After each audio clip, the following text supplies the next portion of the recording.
They arrived at my apartment with boxes, bags, and the audacity to think I'd just hand over my keys. My sister stood there, a smug smile spreading across her face like she'd already won. But here's the thing, I hadn't lived in that apartment for weeks, and what happened next? Well, it involved police, public humiliation, and the most satisfying vanishing act you've ever heard. If you've ever fantasized about the perfect revenge against family members who treat you like they're personal, ATM, smash that subscribe button right now. Hit the like button if you're ready for a story where boundaries aren't just set, they're enforced with surgical precision. And stick around because this tale of family manipulation and ice-cold justice will leave you speechless. Let's dive. My name is Sarah Chun. I'm 28 years old, and for most of my life, I was the family fixer. You know the type. The responsible one, the stable one, the one everyone turns to when life gets messy. But what they didn't know was that I'd been planning my escape for months, and they were about to walk straight into my trap. Let me paint you a picture of my family dynamics. There's my older sister Jessica, 2 years ahead of me in age, but somehow always 5 steps behind in life. Jessica had mastered the art of making failure look like tragedy, and more importantly, making everyone else responsible for fixing it. Lost another job, the boss was toxic. Evicted from another apartment, the roommates were jealous, can't pay bills. She's trying her best. Then there are my parent and David. Sweet, enabling Margaret, and silent, complicit David. They never questioned Jessica's sob stories. They just pivoted, rearranged, and when they couldn't fix things directly, they'd turn to me with that familiar refrain, "You're stable, Sarah. You're lucky you can help." Lucky, that word haunted me for years. The pattern was always the same. Help with car payments, help with rent, help with bail money. Always help, never appreciation. And when I dared to say no, those rare moments when I pushed back, they'd act like I was the one burning bridges. I learned early that my value wasn't in being loved. It was useful, but usefulness has limits. And we were about to discover mine. Let me take you back to build the full picture. When I was 21, Jessica's car got repossessed. She called me sobbing, saying she couldn't get to her new job without transportation. This job was different, she promised. She just needed help getting started. My credit was pristine, so co-signing seemed like a small sacrifice. She stopped showing up to that job 3 weeks later, missed payments, and guess whose credit took? The hit, at 23, Mom called crying because the mortgage was past due. Dad had been laid off, and Jessica had moved back in, contributing nothing. I wired $2,000 that morning without hesitation. At Christmas, no one thanked me. Mom handed me a mug that said "World's Best Daughter," and I almost laughed at the irony. At 25, Jessica got her first DUI, at least the first one we knew about. Dad asked me to keep it quiet, saying it would destroy the family's reputation. I paid for the lawyer. Jessica never acknowledged it. A year later, when she got pulled over again and I refused to help, Mom called me cold. "You've never understood what it means to worry for someone you love," she said. "Jessica's life is harder than yours." That was the moment I knew, not suspected, but knew. They didn't see me as a person, they saw a function. A faucet they could turn on when something broke. A wallet that smiled and never complained. I started pulling back gradually, politely, declining requests, changing subjects when they brought up Jessica's latest crisis, saying, "I'll think about it," instead of an immediate yes. They noticed, and they didn't like it. One night, I found myself alone in my condo in Austin, the place I'd bought without anyone's help, decorated with clearance finds, paid for month by month through spreadsheets and quiet determination. I stared at the front door and realized I didn't feel safe anymore. Because in their minds, when they needed something, my space wasn't mine, it was ours. Just like my time, my money, my patience. That's when I made the decision that would change everything.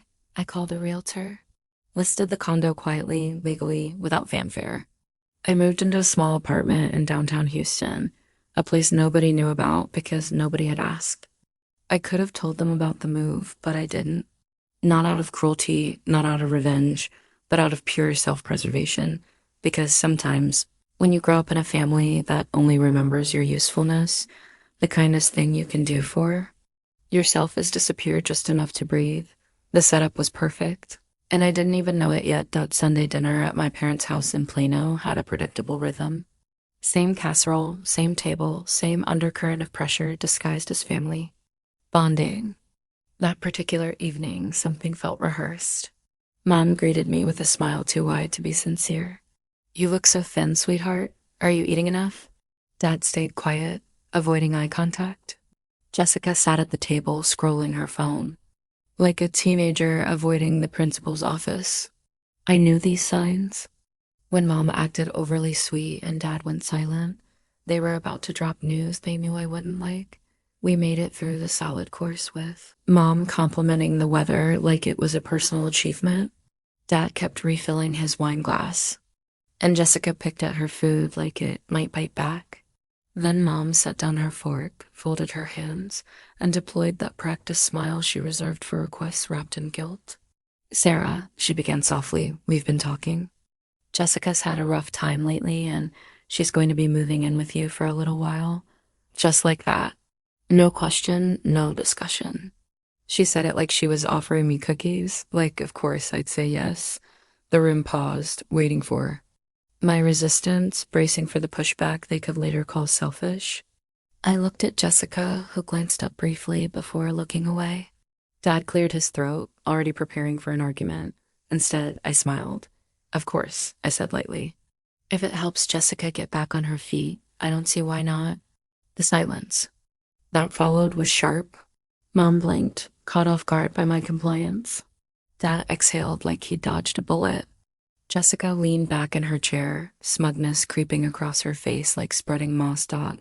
None of them noticed how still I went after that, how quiet. They thought I'd caved, but what they didn't know, what none of them had bothered to ask, was that I hadn't lived in that apartment for weeks, and I had no intention of letting Jessica move into a place that no longer existed. The text started Monday morning. "We'll bring Jessica's mattress Saturday morning. David's loading the boxes Friday night. She's excited to finally have her own space." I didn't reply. I didn't need to. They were speaking to a version of me that no longer existed, making plans for a space that wasn't mine anymore. Each message assumed I would open the door, rearrange my life, absorb their problems without making a sound. They'd done it before, they just didn't know I'd stopped listening. By Thursday, Mom was texting daily. "Let me know if you need anything cleaned before she moves in. Jessica says she won't be a burden. She's bringing her own dishes." That one made me laugh quietly over my morning coffee. Jessica hadn't washed dishes in her own apartment in years, but I let it all play out. I didn't push back, didn't correct their assumptions. I just waited. Saturday morning, I left early. Coffee first, then a leisurely drive to nowhere in particular. I wandered through the Pearl Farmers Market, standing in the sun longer than necessary. My phone buzzed 3 times before I looked. Missed calls. Voicemails. I let the 4th call go through. "Sarah." It was Mom, but not her soft voice. This was the brittle one, layered with panic. "What's going on?" "There's someone here, some man. He says he lives in the condo. So you don't live here anymore?" I let the silence stretch, wanting her to feel the unfamiliar space, the missing certainty. "You didn't tell us," she snapped.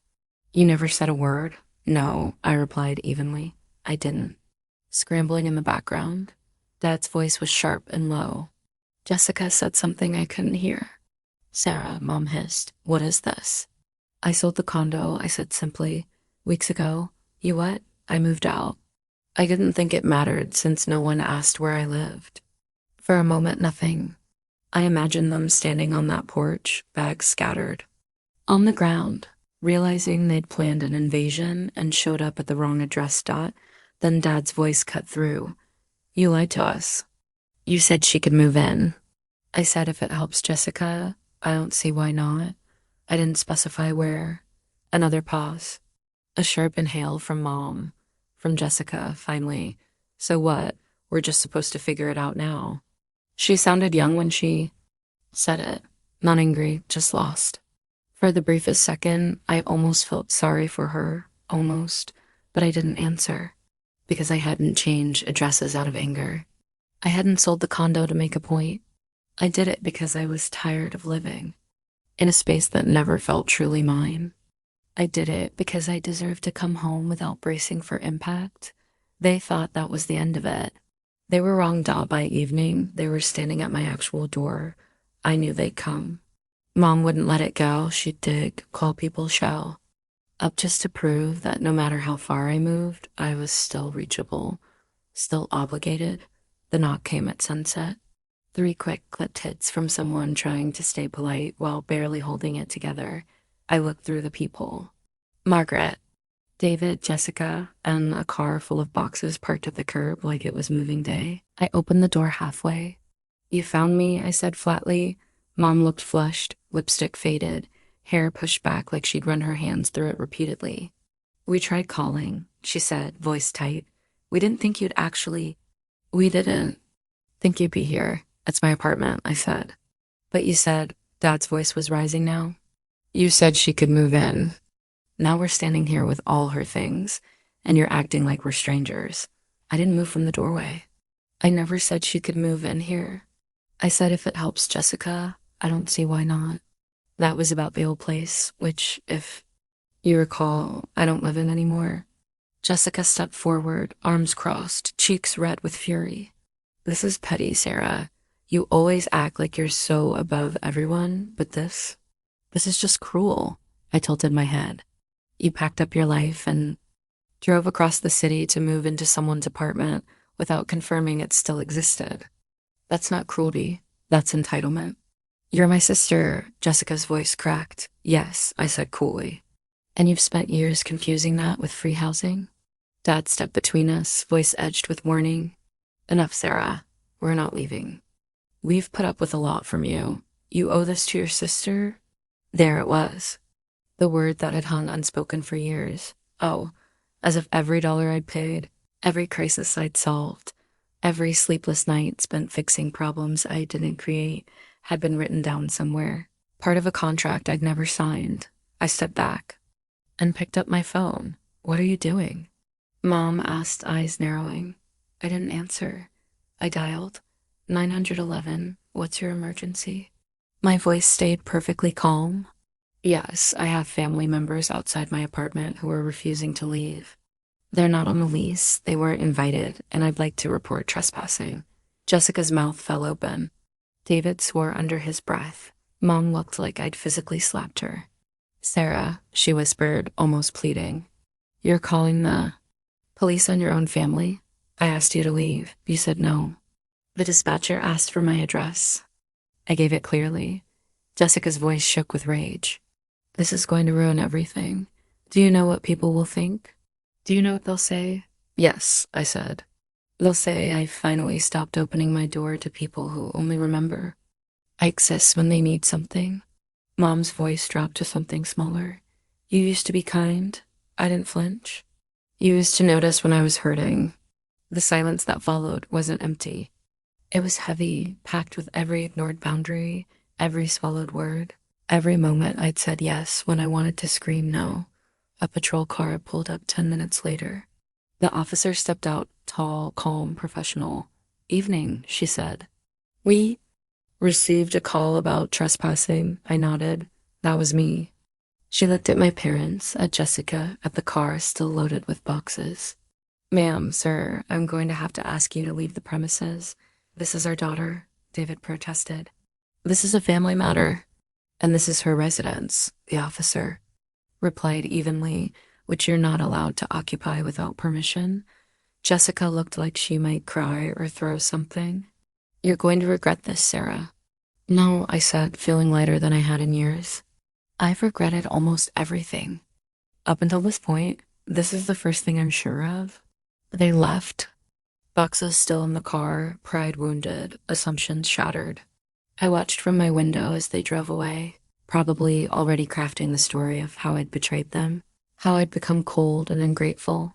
The next morning brought 12 missed calls and a Facebook post from my mother, public, dramatic, complete with childhood photos and heartbreak emojis.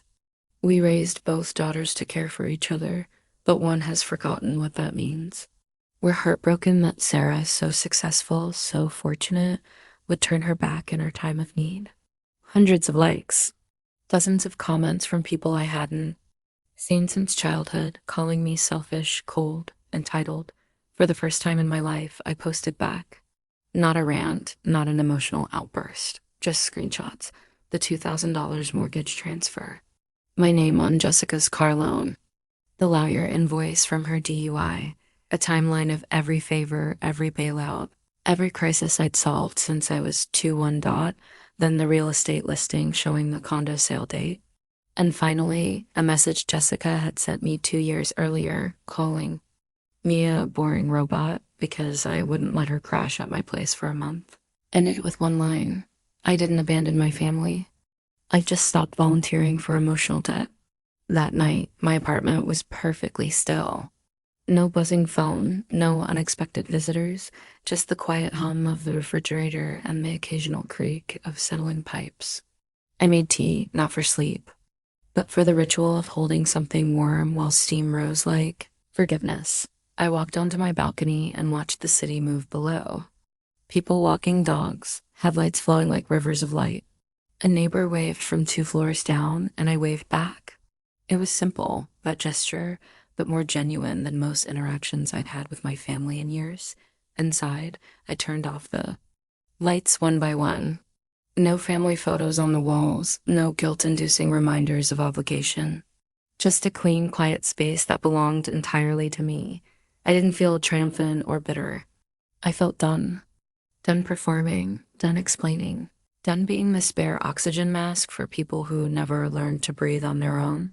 Somewhere out there, they were probably rewriting the story again, casting me as the villain or the ungrateful daughter. Let them. I wasn't performing for their narrative anymore. What do you think? Was Sarah's revenge justified, or did she go too far? Drop your thoughts in the comments below. I read every single one. If this story resonated with you, smash that like button and subscribe for more tales of perfectly executed justice. And here's the real question. What's the most satisfying moment of standing up for yourself you've ever experienced? Share your story. You might just inspire someone else to find their backbone. Until next time, remember, sometimes the most powerful thing you can do is simply stop being available for other people's chaos.